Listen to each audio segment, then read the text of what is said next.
پانی لوٹے میں لا کے رسول اللہ کے سامنے رکھے۔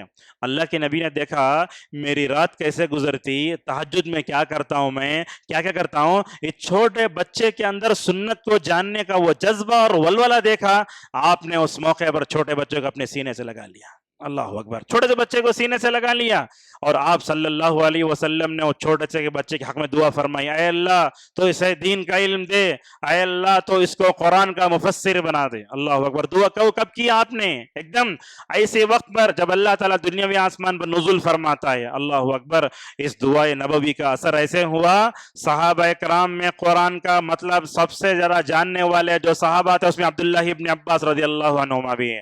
اللہ اکبر، وقت کے خلیفہ ہو کر حضرت عمر رضی اللہ عنہ اس بچے سے پوچھتے ہیں، اے ابن عباس کیا تم اس بارے میں جانتے؟ ایک دن سب بیٹھے ہیں، بات ہو رہی ہے، ایک دن سب بیٹھے ہیں، بدری صحابہ بڑے بڑے 50 60 سال کے سب بزرگ صحابہ، ان بزرگ صحابہ کے درمیان میں ایک نوجوان صحابی بیٹھے ہیں۔ تو اللہ کے نبی صلی اللہ علیہ وسلم پر آیت اتری، اذا جاء نصر اللہ والفتح، جب یہ سورت اتری تو حضرت ابو بکر رونے لگے، حضرت عمر خوش ہونے لگے۔ یہ کیا ہے؟ ابو بکر رو رہے ہیں، حضرت عمر خوش ہو رہے ہیں۔ حضرت ابو بکر کو معلوم ہو چکا تھا میرا جو خلیل ہے دنیا سے جانے والا ہے۔ حضرت عمر سمجھ گئے اللہ کی مدد کامیاب ہو گئی۔ اس دن حضرت عمر رضی اللہ عنہ نے بدری صحابہ سے پوچھا اذا جاء نصر اللہ والفتح کا معنی کیا ہے؟ سارے بدری صحابہ نے معنی الگ بتایا، مگر وہ حضرت عبداللہ ابن عباس رضی اللہ عنہما نے کہا اے امیر المومنین، یہ سورت رسول اللہ کے وفات کی طرف اشارہ کرتی ہے۔ حالانکہ اب حضرت عمر وقت کے خلیفہ، اس وقت حضرت عمر نے ابن عباس کی طرف متوجہ ہو کر فرمایا یہ تم نے یہ بات جو کہی کہ یہ سورت وفات نبوی اور رحلت نبوی کی طرف اشارہ کرتی ہے، یہ بات سب سے پہلے میں تمہارے سامنے سنتا ہوں، لہذا ہم سب کو اپنے نفس کا تزکیہ کرنے کے لیے دعاؤں کا اہتمام کرنا چاہیے۔ اور دعا ایسا ہے انسان کے دل پر بڑا اچھا اثر چھوڑتی ہے۔ آپ کبھی سخت دل ہوتا نا، دعا کرو، اور میرا اپنا تجربہ ہے، کبھی دعا میں آپ کو اپنے اللہ تعالیٰ سے محبت پہ رونا آیا، کبھی اپنے گناہوں پر رونا آیا، ویسے موقع پر زیادہ رو لینا، اس لیے کہ یہ موقع بہت کم ملتے ہیں، جلد چھن جاتے ہیں۔ لہٰذا اپنے نفس کے تزکیے کے لیے مکمل طور پر ہمیں دعاؤں کا اہتمام بھی کرنا چاہیے۔ اسی طریقے سے اپنے نفس کا تزکیہ کرنے کے لیے قرآن کریم کی مکمل طور پر ہمیں مطالعہ کرنا چاہیے۔ دیکھو ہمارے پاس ہوتا کیا ہے، سوشل میڈیا آیا، واٹس ایپ آیا، فیس بک آیا، انسٹاگرام آیا، یوٹیوب آیا، لوگ کیا ہو رہے ہیں، ان تمام چیزوں کو رکھ کر دین سے دور ہو جا رہے ہیں۔ ایک بات بھی آپ کو بتاتے ہیں، علماء دور دور سے آتے تقریر کرنے، اپنے علم کی زکوٰۃ نکالنے کے واسطے، لوگ کیا کرتے ہیں، لائیو دیکھ لیں گے بولتے ہیں۔ سامنے حاضر ہونا لائیو دیکھنے میں کیا فرق میں آپ کو بتاتا ہوں۔ یاد رکھو، آپ اس مجلس میں آ کر بیٹھتے ہیں تو آپ کا دل کا تزکیہ ہوتا ہے، آپ کا نفس کا تزکیہ ہوتا ہے، اور ان مجلسوں میں، خیر کی مجلسوں میں بیٹھنے کا جو ثواب ہے وہ ثواب آپ کو ملتا ہے، فرشتے گھیر لیتے ہیں، اللہ کی رحمت آتی ہے۔ مگر آپ لائیو دیکھنے سے کیا ہوتا ہے، وہ بات نہیں ہوتی۔ اسی لیے دیکھو اللہ کے نبی صلی اللہ علیہ وسلم نے جمعہ کے موقع پر کیا فرمایا، جو آدمی جلتا تھا امام سے قریب ہونا، لوگ ویسا نہیں کرتے، لوگ کیا کرتے، آج آ کے لائن سے بیٹھ جاتے، وہ جمعہ ہوتا ہی بھاگ جاتے ہیں۔ امام کے جتنا قریب ہوگے تو ہوگا کیا ہوگا، یہ آپ وہ ٹاپک کا اثر خطیب کے چہرے پر جائے گا۔ جب خطیب کے چہرے کو آپ دیکھیں گے تو ماشاءاللہ آپ کے دل پر اچھا اثر پڑے گا۔ اسی لیے رسول اکرم صلی اللہ علیہ وسلم جو ہے جمعہ کے دن مسجد امام کے قریب آنے کی مکمل طور پر کوشش کرتے ہیں۔ اور ہمارے پاس ہوتا ایسے ہے، رات میں ڈیٹا آف کرے، صبح سویرے پہلے اٹھ کر ڈیٹا آن، 2500 میسج آتے واٹس ایپ پہ، پہلے وہ پڑھتے ہیں۔ یاد رکھو، آج ہمارے زندگیوں میں برکت نہیں ہے، نہ کمائے ہوئے پیسوں میں برکت ہے، اور نہ تو کھانے میں برکت، نہ پینے برکت، نہ وقت میں برکت ہے۔ یاد رکھو، وقت میں برکت چاہتے ہو 24 گھنٹے میں قرآن کا مطالعہ کرو۔ یاد رکھو، صبح سویرے قرآن کا ایک صفحہ، حافظ کو تو ایک صفحہ، ایک پارہ، 3 پارے، کم از کم ایک جو عام آدمی ہوتا ہے ایک دن میں ایک پارہ ضرور پڑھ لینا۔ اگر نہیں پڑھے گا تو دن میں کوئی بھی کام نہیں ہوتا۔ دیکھو اگر آپ صبح میں اٹھتے ہی سب سے پہلے قرآن کریم کا مطالعہ کرے، قرآن پڑھ لیے، آپ دیکھو اللہ تبارک و تعالیٰ اس وقت میں برکت کیسے دیتا ہے۔ میں آپ کے سامنے کتنی مثالیں دوں، میرے پاس وقت بھی کم ہے۔ اللہ اکبر، ایسے ایسے ہمارے صحابہ کرام تھے، 7 دن میں پورا قرآن پڑھتے تھے۔ علامہ قرطبی رحمہ اللہ کہتے ہیں جو آدمی 40 دن سے بڑھ کر قرآن ختم نہیں کیا وہ غافلوں میں سے ہے۔ آج ہم دیکھتے ہیں قرآن نوجوانوں کو پڑھنے نہیں آتا، پڑھنے آیا تو ہم چھوڑ دیتے. ایسے حفاظ بھی آپ کو ملیں گے جو قرآن چھوڑ دیے، بھلا دیا گیا، نعوذ باللہ. تو لہٰذا قرآن کی تلاوت ہمارے لیے بہت ضروری ہے. اسی لیے رسول اکرم صلی اللہ علیہ وسلم بھی ہمیشہ قرآن پڑھتے تھے، پڑھاتے تھے. یہ ماحول ہم دیکھتے ہیں ہر جگہ کم ہوتا ہے، قرآن سے دور ہوتے جا رہے ہیں، قرآن سے دور ہوتے جا رہے ہیں. ایسا ہے درس قرآن ہوتا ہے، پبلک بھاگ رہی ہے، یہ بھی غلط ہے. لہٰذا قرآن کے ذریعے بھی ماشاءاللہ اپنے نفس کا تزکیہ کرو. قرآن پڑھتے ہو تو دیکھو کیا ہو رہا ہے کیا نہیں ہو رہا ہے. چوتھا اصول، اگر ہم اپنے نفس کی اصلاح کرنا چاہتے ہیں، ہمیں چاہیے کہ ہم رسول اکرم صلی اللہ علیہ وسلم کو آئیڈیل اور نمونہ بنائیں. جیسے میں نے آپ سے کہا، اپنے نفس کی اصلاح، اپنے دل کی اصلاح کرنے کے لیے سب سے بہترین اسوہ اگر کسی کا ہے تو جناب محمد رسول اللہ صلی اللہ علیہ وسلم کا. آپ نے جو تزکیہ نفس اور احتساب نفس کا جو منہج دنیا کو دیا، دنیا کا سب سے بہتر امام مصلح بھی نہیں دے سکتا. مگر میں اللہ کی قسم کھا کے کہتا ہوں، جس نے تزکیہ نفس کے نبوی طریقوں اپنے کو اپنایا، ماشاءاللہ وہ کامیاب ہوگا. اس وقت مجھے صالح عثیمی کی وہ بات یاد آتی ہے جس میں وہ کہتے ہیں، نفس کا تزکیہ کرنا چاہتے ہو تو 3 علماء کی کتابیں ضرور پڑھو. یہ نوٹ کرو، یہ کون کون؟ ابن تیمیہ، ابن القیم اور ابن رجب. یہ 3 علماء ایسے ہیں، نفس کا تزکیہ کا صحیح منہج آپ کو معلوم ہوگا. اللہ نے کیسے کیا، رسول نے کیا بتایا، اسلاف نے کیسے بتایا. ماشاءاللہ مکمل طور پر ہمیں اس کی طرف توجہ دینے کی ضرورت ہے. اللہ کے نبی صلی اللہ علیہ وسلم نفس طریق کیسے بتایا، کیا بتایا؟ آپ صلی اللہ علیہ وسلم صبح اٹھتے، دعاؤں کا اہتمام کرتے، ہر نماز کے بعد دعاؤں کا اہتمام کرتے. یہ سب نفس کا تزکیہ ہے. اللہ کے نبی صبح سویرے اٹھتے، دعا پڑھتے، الحمدللہ الذی احیانا بعد ما اماتنا والیہ النشور، الحمدللہ الذی رد علی روحی وعافانی فی جسدی واجرنی بذکرہ. آج کل ہوتا ہے اٹھتے ہی پہلے بٹی، ہمارے پاس عادت ہے بٹی، یعنی تو پھر میسیجز یا تو پھر اخبار. نہیں، اٹھتے ہی دعا پڑھو. اگر آپ اٹھتے ہی دعا نہیں پڑھو گے تو بھلا بتاؤ یہ کافر میں اور ایک مسلمان کے صبح میں کیا فرق رہ جاتا ہے. لہذا رسول اکرم صلی اللہ علیہ وسلم نے کیسے شب و روز گزارے، ویسے ہمیں گزارنا چاہیے. ہر وقت کی دعا، ہر وقت کی اگر ہم اللہ کے نبی کو اسوہ بنائیں گے تو کیا ہوگا؟ ماشاءاللہ رسول اکرم صلی اللہ علیہ وسلم کے نفس کا تزکیہ بھی ہمارے اندر آئے گا. اسی لیے علماء بتاتے ہیں، دیکھو یہ کیا ہے، ایک ڈاکٹر ہوتا ہے جسمانی ڈاکٹر، یہ اللہ کے نبی، صحابہ اکرام، علماء، یہ روحانی ڈاکٹر ہیں آپ کے. میں ابن تیمیہ کی کچھ مثالیں میں آپ کے سامنے دینا چاہتا ہوں. ماشاءاللہ وہ بھی اہل حدیث تھے، سلفی تھے، مگر اپنے نفس کا تزکیہ بڑا بہترین انداز سے کرتے تھے. بولتے ابن القیم رحمہ اللہ، میرے استاد کو میں نے دیکھا نماز فجر کے بعد وہیں بیٹھے رہتے، پڑھتے رہتے. ایسا ہوتا چاش کا وقت ہوتا، اٹھتے چاش کی نماز پڑھ کے وہیں بیٹھ جاتے. بولتے ابن قیم رحمہ اللہ، ابن تیمیہ کا جو غلام ہوتا وہ ناشتہ لے کر آتا تھا، ناشتہ لے کے لا کے رکھتا. وہ علامہ ابن تیمیہ رحمہ اللہ کے ذکر میں، نفس کا تزکیہ، اپنا نفس کی اصلاح میں اتنے محو ہو جاتے، جانور آ کے وہ ناشتہ کھا کے چلے جاتا مگر ابن تیمیہ کو اس کا احساس تک نہیں ہوتا تھا. ابن القیم پوچھتے ہیں، شیخ یہ کیسے تمہارے اندر؟ بولتے اللہ کے ذکر میں جو مزہ اور لذت ہے، اس بھوک نے مجھے اس بھوک کو مٹا دیا ہے. رمضان میں یہی ہوتا ہے. رمضان میں کیا ہوتا؟ ہم اپنے نفس کا تزکیہ کرتے ہیں، اپنے نفس کو اور اپنے دل کو ماشاءاللہ پاک کرتے ہیں روزے کے ذریعے. لہذا ہمیں رسول اکرم صلی اللہ علیہ وسلم کا نفس کا تزکیہ کرنا چاہیے. ابھی تھوڑی دیر پہلے آیا، نفس کا تزکیہ ہوتا ہے قرآن سے. میں آپ کو بتاتا ہوں، ابن تیمیہ کے ایک شاگرد ہیں ابن عبد الحادی رحمہ اللہ، وہ بتاتے ہیں میرے استاد ابن تیمیہ کو جیل میں ڈالا گیا. واقعہ سنیے، میرے استاد ابن تیمیہ کو جیل میں ڈالا گیا. جب جیل میں چلے گئے تو جاتے ہوئے بولے الحمدللہ. کیوں؟ اس لیے کہ وہاں جانے کے بعد اللہ سے تعلق اور دین کی خدمت کا موقع ملے گا. لہٰذا مورخین لکھتے ہیں ابن تیمیہ کو جب جیل میں ڈالا گیا، جیل کی پوری دیواروں کو لکھ کر ماشاءاللہ پورا بھرا دیا. اللہ اکبر. ابن تیمیہ نے جیل میں 80 مرتبہ قرآن ختم کیا. شاید زندگیوں میں اب تک 80 مرتبہ ہمیں قرآن نہیں پڑھے ہوں گے. اللہ اکبر. جیل میں 80 مرتبہ قرآن پڑھنا یہ بہت بڑا مجاہدے کا کام ہے. پھر بھی مرتے وقت ابن تیمیہ کا افسوس دیکھو، کہتے ہیں مجھے افسوس ہے کہ میں نے قرآن کا حق ادا نہیں کیا. اللہ اکبر. ایسا اگر ابن تیمیہ کا یہ سلف یہ مننا چاہیے، اسلاف میں سے ہیں، مگر ہم ان کو عقیدے کے مسئلے میں لے لیتے ہیں، مگر قرآن سے اپنے نفس کا تزکیہ، اللہ سے تعلق اور لوگوں سے اچھا سلوک کرنا یہ بھی بہت اہم ہوتا ہے. لہذا ہم نفس کا تزکیہ کیا کریں تو ہم قرآن کو دیکھیں اور اس کے بعد نبی کریم صلی اللہ علیہ وسلم کو اسوہ بنائیں. نبی کریم صلی اللہ علیہ وسلم کو اسوہ بنانے کے بعد صحابہ کو اسوہ بنانا کیسا؟ آج کل ہم دیکھتے ہیں کیرلا وغیرہ میں ہوتا ہے نماز کے بعد سب لوگ مل کر ہو لا الہ الا اللہ سبحان اللہ ڈلتے رہتے ہیں. وہ سب امام پڑھتا ساتھ میں پڑھتے رہتے ہیں. یہ کیا ہے؟ یہ دو ہم آپ بتاتے ہیں. کوفہ میں حضرت عبداللہ مسعود رضی اللہ عنہ ایک مسجد میں داخل ہوئے. کون؟ ابن مسعود. وہاں گیا تو دیکھ رہے ہیں بیٹھ کے کیا کر رہے ہیں؟ سبحان اللہ بول رہا ہے، کنکری پھینک رہا ہے.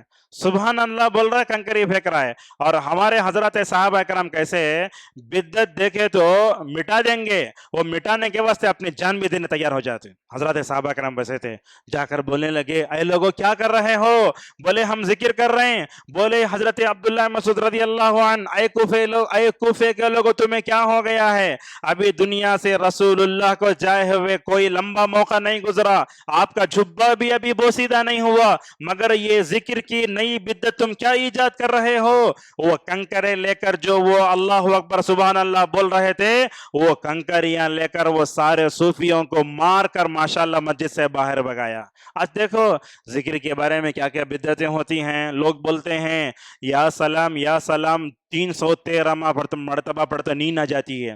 لوگ بولتے ہیں لا الہ الا انت سبحانک پڑھتے ویسے ہو جاتا ہے. یہ سب کہاں سے آئے؟ یہ یاد رکھو اللہ اور اس کے رسول نے ہمیں جو بتایا وہی سر آنکھوں پر، ورنہ دنیا کا کوئی بھی پیر کوئی بھی بیعت کرنے والا کوئی بولا تو اس کے بعد ہرگز ماننا نہیں چاہیے. تو لہذا رسول اللہ کو نمونہ بناؤ، اسی طریقے سے رسول اکرم صلی اللہ علیہ وسلم کے صحابہ کو نمونہ بناؤ. آپ دیکھو جب تک صحابہ زندہ تھے تربیت میں کوئی بدعت نہیں آئی، مگر جب اس کے بعد کے ادوار میں تعوین کے بعد میں عجمی زیادہ اسلام قبول کرنے لگے، ایران سے لوگ آئے، بنو امیہ بنو عباس ایک زمانہ آیا، بعد میں تربیت کے نام پر بوری بدعتیں نعوذ باللہ اسلام میں داخل ہو گئی. میں آپ کو بتاتا ہوں یہ صوفیہ جو بولتے ہیں نا اپنے آپ کو، یہ لوگ کیا کرتے ہیں تربیت کے نام پر جو اپنے نفس کا تزکیہ کرنے کا وہ پیر کے پاس جا کے دو طریقہ سیکھتے ہیں. میں سمجھتا ہوں اللہ سے قریب ہونے کے بجائے وہ دور ہو جاتے ہیں. لہذا ہمیں اپنے اصلاح نفس کا وہی طریقہ اپنانا چاہیے جو رسول اکرم صلی اللہ علیہ وسلم نے امت کو بتایا. اصلاح نفس کا 5واں طریقہ یہ ہے کہ کیا سب سے پہلے کیا کرنا چاہیے، جو چیز غلط ہے اسے باہر نکالنا اور جو چیز اچھی ہے اس کے اندر ڈالنا چاہیے. میں آپ کو بتاتا ہوں آپ کے جسم میں بیماری آ گئی، ڈاکٹر کیا کرتا؟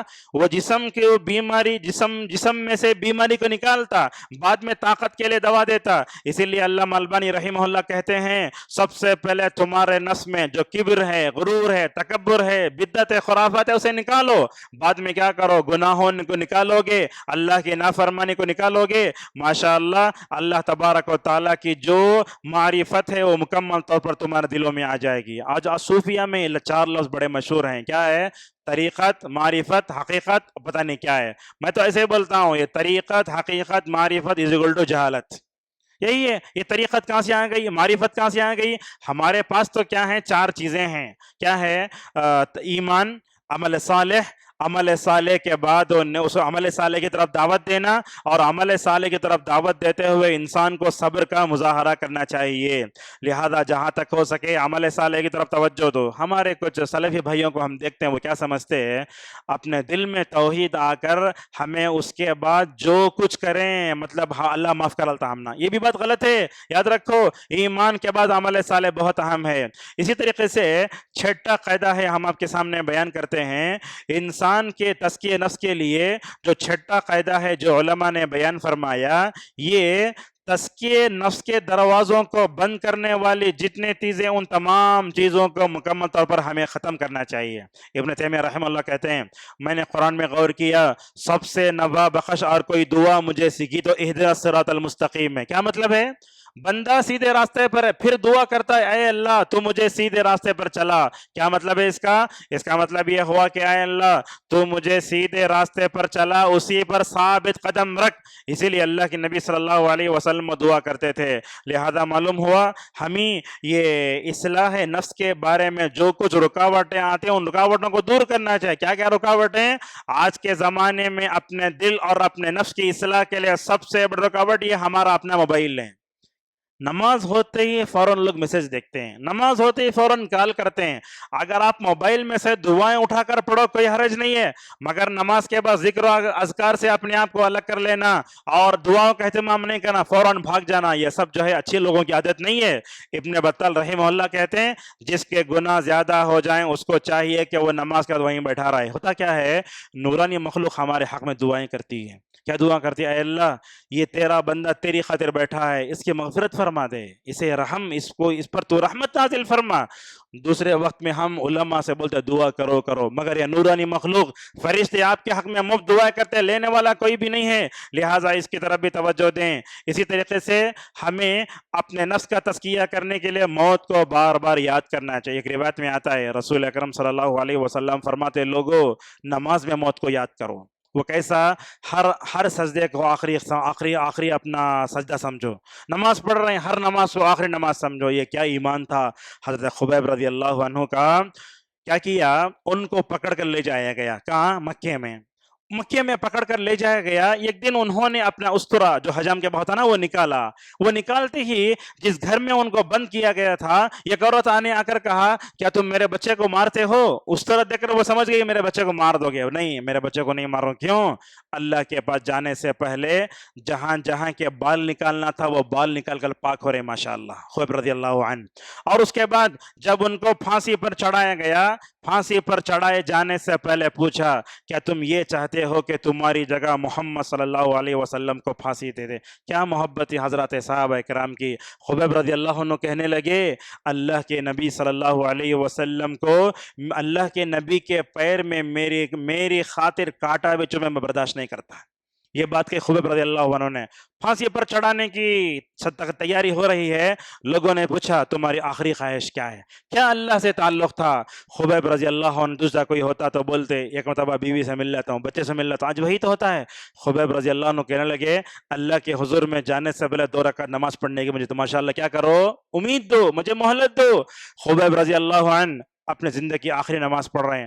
خبیب رضی اللہ عنہ کہتے ہیں میں جب اپنی زندگی کی آخری نماز پڑھنے لگا میرا دل میں یہ کہہ رہا تھا کہ نماز کو لمبا کروں۔ کیوں؟ اس لیے کہ یہ میری زندگی کی آخری نماز تھی، مگر میں اپنی نماز کو مختصر کر لیا۔ فوراً نماز سے مختصر کرنے کے بعد اپنے دشمنوں سے کہنے لگا اے دشمنوں تم مجھے دنیا کے میں ختم کر رہے ہو، میری زندگی مجھے پھانسی پر چڑھا رہے ہو، میں نے اپنے زندگی کی آخری نماز پڑھی ہے، دل تو یہ چاہتا تھا کہ کیا کروں، اللہ تبارک و تعالیٰ سے محبت کے نتیجے میں نماز کو لمبا کروں۔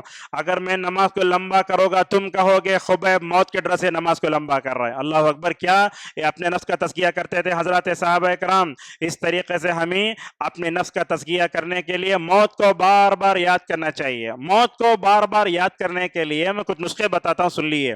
کوئی لمبی چوڑی تقریر کرنے کی ضرورت نہیں ہے، سورہ فاتحہ پڑھتے نا اس میں دیکھو مالک یوم الدین، یہ آیت آپ کو آخرت کی یاد دلانے کے لیے کافی ہے۔ آپ بولتے اے اللہ تو بدلے کے دن کا مالک ہے، اگر وہاں کوئی کھڑے ہو کر سمجھ کر اس کو پڑھ لے میں سمجھتا ہوں آخرت کی تیاری کے لیے بیٹھنے کی بھی ضرورت نہیں ہے۔ اور اسی طریقے سے ذرا سوتے وقت دیکھو کیا بولتے اللہم بسمک اموت، اے اللہ میں تیرا نام لے کر مرتا ہوں۔ بندہ ہر دن سوتے وقت موت کو یاد کرتا ہے، اسی لیے اللہ کے نبی صلی اللہ علیہ وسلم نے فرمایا یہ موت نیند کی بہن ہے۔ اور بعض روایتوں میں آیا بندہ کہتا ہے اللہ اگر تو میرے زندگی میں خیر رکھا ہے تو میرے روح کو واپس کر، اے اللہ اگر میرے زندگی میں خیر نہیں ہے تو تو میری زندگی کو اپنے پاس رکھ لے، اپنے روح کو اپنے پاس رکھ لے۔ اس طریقے سے اور جب صبح سویرے اٹھتے ہیں تو اس وقت ہم موت کو یاد کرتے ہیں، بولتے ہیں الحمدللہ الذی احیانا بعدما اماتنا، تمام تعریفیں اس اللہ کے لیے ہیں جس نے مجھے مرنے کے بعد دوبارہ زندہ کیا، اور اس وقت ہم اللہ کے پاس لوٹائے جائیں گے۔ میں تو بولتا ہوں سواری پر بیٹھتے تب بھی ہم موت کو یاد کرتے ہیں، سبحان الذی سخر لنا هذا وما كنا له مقرنین وانا الى ربنا لمنقلبون۔ میں تو اس آیت کی تفسیر میں ہمیشہ یہ جملہ کہتا ہوں ہمارا دنیاوی ہر سفر آخرت کی یاد دلاتا ہے۔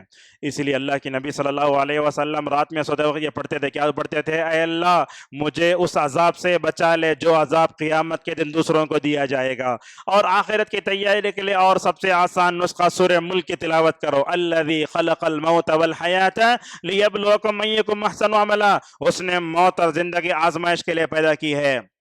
اور حضرت صحابہ کرام موت کو یاد کرنے کے لیے بیٹھتے بھی تھے. حضرت صحابہ کرام آخرت کو یاد کرنے کے مختلف بیٹھتے تھے. کیا ہمارے گھروں میں محفل میں جو ہوتی ہے کیا کبھی اس میں آخرت کی یاد آتی ہے؟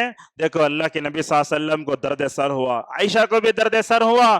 حضرت عائشہ نے کہا یا رسول اللہ اگر آپ میرے سے پہلے مر جاتے ہیں میں آپ کو نہلاؤں گی, کفن دوں گی اور جو ہے دفناؤں گا. حضرت عائشہ کہتی ہیں اللہ کے نبی فرماتے عائشہ اگر میرے سے پہلے تم مر جاؤ گی تو میں تم کو نہلاؤں گا, کفن دوں گا, نماز پڑھاؤں گا. اگر ایسی آج کوئی بات اپنی بیوی کے سامنے کہے تو آج بیوی بولتی میرے سامنے ایسے بیکار باتیں مت کرو. اللہ اکبر, اپنی آخرت یاد دلاؤ. دیکھو اللہ کے نبی صلی اللہ علیہ وسلم دنیا سے جا رہے ہیں, فاطمہ کو بلا کر ایک بات کان میں بولتے ہیں, ہنسنے لگی اور ایک بات پہ ہنستی ہے. میں عائشہ پوچھتی فاطمہ ابا جان نے تمہارے ذہن میں تمہارے کان میں کیا کہا تھا؟ تو عائشہ فاطمہ بولتی ہیں حضرت اللہ کے نبی نے فرمایا اے فاطمہ جس بیماری میں تمہارا باپ مبتلا ہے اسی بیماری میں دنیا چھوڑ دے گا. فاطمہ رونے لگی اور ہنسنے لگی. وجہ کیا؟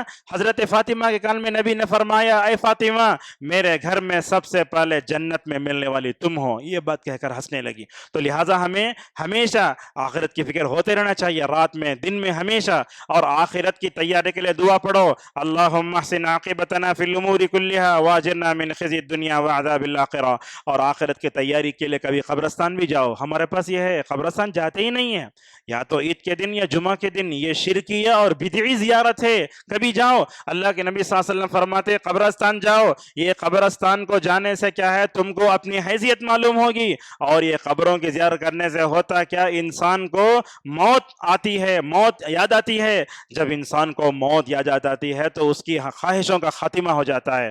تو اس طریقے سے ہمیں موت کو یاد کرتے رہنا چاہیے اور اس کے لیے تیاری بھی کرتے رہنا چاہیے. اسی طریقے سے اپنے نفس کا تزکیہ کرنے کے لیے بہترین دوست, یہ بھی بہت بڑی نعمت ہے. آپ کا دوست کیسا ہو؟ آپ کا دوست ایسا ہو جو آپ کو آخرت کی یاد دلاتا ہو. آپ کا دوست ایسا ہو جو نماز کو پکڑ کے بلا لے کے آتا ہو. ہماری دوستی کیا ہوتی ہے؟ دسترخوان کی دوستی, کھانے پینے کی دوستی, گپ شپ کی دوستی. آخرت دوستی تو ایسا ہو اس کو دیکھ کر آپ اپنے آخرت کو یاد کر لیں. کیسے تھے حضرت صحابہ کرام؟ ماشاءاللہ ایک دوسرے سے بات کرتے ہمیشہ آخرت کو یاد دلاتے تھے. اللہ اکبر. ایک نیک دوستی انسان کو دنیا میں بھی آخرت میں بھی مکمل طور پر کامیاب کرتی ہے. ایک روایت میں آتا ہے کچھ نیک لوگ جنت میں چلے جائیں گے, اللہ سے پوچھیں گے اے اللہ میرا فلاں دوست تھا وہ کہاں ہے؟ اللہ بولے گا جہنم میں. تو یہ بولے گا میں جا کر بلا کر لاتا ہوں. تو اللہ بلا بھیجے گا, وہ دوست وہاں سے نکلے گا جا کے جہنم میں سے اپنے وہ دوست کو بلا کر لے کر آئے گا. دیکھو نیک دوست انسان کے لیے جنت میں جانے کا ذریعہ بنتا ہے. اسی لیے امام حسن بصری رحمہ اللہ کہا کرتے تھے لوگوں نیک لوگوں سے دوستی کرو, نیک لوگوں سے جتنا چاہو دوستی کرو. نیک لوگوں سے دوستی تمہاری دنیا بناتی ہے. قبر میں چلے جائیں گے ہاتھ اٹھا کر تمہارے حق میں دعا کریں گے, اور نیک لوگوں سے دوستی کرنے سے ماشاءاللہ بندہ جنت میں بھی جائے گا. اسی لیے اللہ فرماتا ہے الاخلاء یومئذ بعضهم لبعض عدو الا المتقین. لہذا نیک دوستی بہت اچھی ہے. اب کیسا انسان پر دوستی کا اثر کیسے ہوتا ہے میں آپ کو سمجھاتا ہوں. دیکھیے میں سفید کپڑے پہنا ہوں, اگر یہ سفید کپڑے پہن کر ویلڈنگ کی دکان گیا میں, کیا ہوتا؟ چنگاری آتی, کالے کپڑے ہو جاتے. تو ویلڈنگ کی دکان میں آپ سفید کپڑے پہن کر گئے, آپ کے کپڑوں پر دھبے آئے, آپ کے کپڑے چنگاری سے جلے. یاد رکھو بری صحبت کا اثر ایسے ہی ہوتا ہے. لہذا جیسے آپ اپنے سفید کپڑے کو ویلڈنگ کی چنگاریوں سے اور برے دامن سے بچانا چاہتے ہیں, برے دوستوں سے اپنے دامن کو بچا کر رکھو. نیک دوست کی مثال کیسی ہے؟ اگر میں مسجد میں آیا, میرے جیب میں باٹل ہے عطر کی, مجھے یہ بولنے کی ضرورت نہیں پڑتی کہ میرے جیب میں عطر خود خوشبو دیتی. لہذا شافی رحمہ اللہ کہتے ہیں لوگوں نیک دوست بہت کم ملتے ہیں دیر سے مگر محجل بچھڑ جاتے ہیں. لہٰذا دوستی کرنا ہو تو علماء سے دوستی کرو. علامہ بن باز رحمہ اللہ فرمایا کرتے تھے علماء سے دوستی کرنے سے انسان آدھا عالم بن جاتا ہے. اللہ اکبر, کیا کیا مثالیں. لہٰذا نیک لوگوں سے دوستی کرو. یہ بیڑی سگریٹ کی دوستی, یا پان کھانے کی دوستی, یہ گٹکی کی دوستی, یہ دوست سب کام آنے والے نہیں ہے. نیک لوگوں سے دوستی کرو. اور اس زمانے میں نیک دوست ملنا بہت مشکل ہے. اور جہاں دوست کی بات آتی ہے تو میں کہوں گا نیک بیوی بھی اس میں شامل ہے. اللہ کے نبی صلی اللہ علیہ وسلم فرماتے ہیں نیک بیوی دنیا کا سب سے بہترین خزانہ ہے. بلکہ بعض روایتوں میں آیا یہ نیک بیوی سونے چاندی سے بھی زیادہ قیمتی ہے. بس اللہ کے نبی فرماتے ہیں اور نیک بیوی انسان کو مل جائے خصوصاً آخرت کی یاد دلانے والی ہو تو ماشاءاللہ اس کی آخرت بن جاتی ہے. دیکھو ایک واقعہ بیان کرتا ہوں. عمر ابن عبدالعزیز رحمہ اللہ بہت بڑے تابعی, ان کی تربیت میں کیا ہے 80 صحابہ کا کردار ہے. ان کی تربیت کرنے والے کا نام تھا صالح بن کیسان. یہ عمر ابن عبدالعزیز رحمہ اللہ مدینے میں رہتے تھے. انشاءاللہ ایک 10 منٹ میں اپنی بات کو سمیٹتے ہیں. تو مدینے میں رہتے تھے. ایک دن کیا کیے, نماز کو دیر سے آئے. ان کے مربی نے پوچھا نماز کو کیوں دیر سے آئے. عمر بن عبدالعزیز کہنے لگے ذرا بالاں پھرالے کو تھا میں, معمولی انداز سے بولے تو کٹنگ ایسا کیا ہے, کنگھی کر رہے تھے شاید, پہلے رکعت چھوٹ گئی, نماز دیر سے آئے. تو انہوں نے کیا کیا معلوم, عمر کی جو تربیت کرنے والے آدمی تھے انہوں نے ان کے والد کو خط لکھا, تمہارا بیٹا بالا پھرانے کے شوق میں نماز کو دیر سے آ رہا ہے. کچھ بھی نہیں بولے, کیا کرے معلوم, مدینے کو خط لکھے, ایک حجام کو ساتھ میں بھیجے, جاؤ مدینے میں عمر جہاں کہیں ہو پورا سر مونڈ کرا جاؤ. گئے, سر مونڈ کرا گئے, بس ختم ہو گیا. یہ ہوتی ہے نفس کی تربیت. یہی عمر بن عبد الرحیم اللہ, ان کی بیوی جو تھی فاطمہ ماشاءاللہ, ان کے شوہر بھی خلیفہ, بھائی بھی خلیفہ, بیٹے بھی خلیفہ, سب خلیفہ یہاں سے وہاں تک. اب جو رائل فیملی میں ہوتا کیسے رہتا ہے وی آئی پی کی زندگی. ایک مرتبہ وہ فاطمہ رحمہ اللہ عمر بن عبدالعزیز کے سامنے بیٹھتی ہیں, زیورات بھر کے پہنی ہیں. عمر ابن عبدالعزیز رحمہ اللہ نے کہا یہ جو زیورات بن کے بھر کے پہنی ہو مجھے پسند نہیں آ رہا ہے. اس لیے کہ عمر بن عبدالعزیز کیسے تھے, خلیفہ بننے سے پہلے ان کی زندگی جو ہے وی آئی پی زندگی تھی, مگر وہ خلیفہ بننے کے بعد کی کر کاڑے لگاتے تھے. اللہ اکبر. کیا شوہر کو جو کام پسند نہیں وہ کبھی بھی کبھی نہیں کرنا. ہمارے عورتیں کیا کرتی ہیں معلوم, ہونا بلکہ عورت وہ اپنے شوہر کو جلاتی ہیں اور غصے مبتلا کرتے ہیں. کیا کریں معلوم, جا کے فاطمہ نے اپنے زیورات پورے بیت المال میں رکھ دیے. کب تک, عمر بن عبدالعزیز رحمہ اللہ کے انتقال تک. عمر بن عبدالعزیز کا ایک طرف انتقال ہوتا ہے, وہ بیت المال کا جو مالک تھا نا انہیں ان کے بیوی کے پاس آتا ہے, فاطمہ رحمہ اللہ کے پاس آ کر بولتا ہے اے فاطمہ تمہارے شوہر بڑے نیک تھے, تمہارے شوہر کو یہ تمہارا زیورات پہننا پسند نہیں تھا, وہ جو زیورات تم نے ہمارے پاس رکھے وہ آج تک ہمارے پاس رکھے ہوئے ہیں, اگر تم چاہتے ہو میں تم کو واپس بھی کر سکتا ہوں. آج کے کوئی عورت ہوتی تو پہلے کانٹیکٹ نمبر لے کے فوراً لے لیتی تھی, مگر وہ صاحب وہ دور ویسے نہیں تھا. کیا بولتی, دیکھو یہ جملہ خواتین پر بڑا بھاری ہے. کہنے لگیں عمر بن عبدالعزیز رحمہ اللہ کی بیوی, میں اپنے شوہر کی زندگی میں نافرمانی نہیں کی, مرنے کے بعد بھی نہیں کرنا چاہتی ہوں. اللہ اکبر. کیا اثر تھا, کیا ان کے اندر اثر تھا ماشاءاللہ. اس طریقے سے ہمیں اپنے نفس کا تزکیہ کرنے کے لیے نیک بیوی بھی بڑا کردار ادا کرتی ہے. دیکھو نیک ماں بھی کردار ادا کرتے. امام احمد, امام شافعی, امام بخاری, یہ بڑی شخصیتیں ایسے ہی نہیں بنی, نیک ماؤں کا بہت بڑا کردار تھا. آج ہمارے اندر جو بچوں کے اندر نافرمان جو جذبہ پیدا ہو رہا ہے اس کا ایک سب سے بڑا سبب ماں باپ کا نیک نہ ہونا ہے. اگر ماں باپ نیک ہوتے ان کے نیکی کا اثر ماشاءاللہ ان کے بچوں پر ضرور پڑتا. باپ کے اندر نافرمانی کا جذبہ, ماں کے اندر نافرمانے کا جذبہ, بچے تابع دار بن جائیں. ہو سکتا ہے دیکھو حضرت ابراہیم کی فیملی کو, ابراہیم بھی اللہ کے سامنے جھکنے والے, حضرت ہاجر بھی جھکنے والے.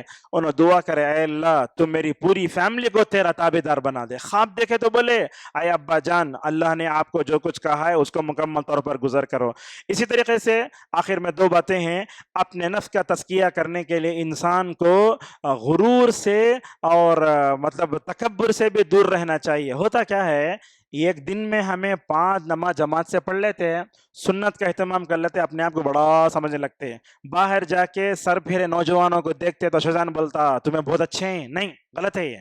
اپنے عبادت پر اگر آپ کو غرور آ گیا سمجھ جاؤ آپ کی عبادت بیکار ہے.